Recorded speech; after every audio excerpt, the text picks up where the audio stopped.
सातारा जिल्हा म्हणजे शूरवीरांचा, क्रांतिकारकांचा, साक्षात रयतेचा राजा छत्रपती शिवाजी महाराज यांची कर्मभूमी म्हणजे सातारा। आणि याच सातारा जिल्ह्यामध्ये सासवडे गावामध्ये इयत्ता 7वीत शिकणाऱ्या 14 वर्षाच्या आर्या चव्हाण नावाच्या मुलीवरती अरे अति प्रसंग करण्याचा प्रयत्न एका नराधमाने केला। अति प्रसंग करू देत नाही, ताई ओरडायला लागली। अति प्रसंग करून देत नाही म्हणून जात्यावरती तिचं डोकं आपटलं, मोठ्यानं ओरडते, गावाला सांगेल। रक्ताच्या थरोत पडली आर्या,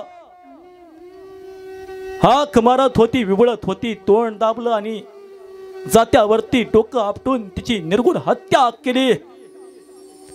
छत्रपती शिवरायांच्या महाराष्ट्रात चाललंय काय हा प्रश्न कधीतरी तुमच्या आमच्या मनाला पडला पाहिजे। एखाद्या आई बहिणीवरती अत्याचार झाला तर हातात मेणबत्त्या घेऊन त्याचा आम्ही निषेध करतो।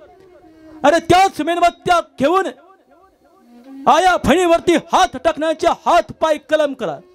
त्याच मेणबत्त्या घेऊन त्या नराधमांचा चौरंग केला पाहिजे। त्याच मेणबत्त्या घेऊन त्या नराधमांना भर चौकात जाळलं पाहिजे मायबाप। कारण ही छत्रपती शिवरायांची भूमी। अरे छत्रपती शिवाजी महाराजांच्या दरबारात स्वराज्यात राजण्याच्या पाटलानं एका आया बहिणीवरती अत्याचार केलता, राजांनी त्याचा चौरंग केला होता। सावित्रीबाई देसाईवरती ज्या वेळेस स्वराज्याचा सरसेनापती सखुजी गायकवाडने अत्याचार केला होता, सखुजी गायकवाडचे डोळे काढले होते।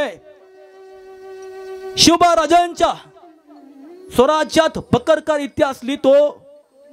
अरे छत्रपती शिवाजी महाराजांच्या स्वराज्यातून एखादी तरणी ताटी स्त्री चालले तर ती म्हणते हे स्वराज्य माझ्या राजाचं आहे, इथं माझ्या केसालाही धक्का लागणार नाही। आणि त्याच स्वराज्यात आज आई बहीण सुरक्षित आहे का प्रश्न विचारला पाहिजे स्वतःच्या मनाला।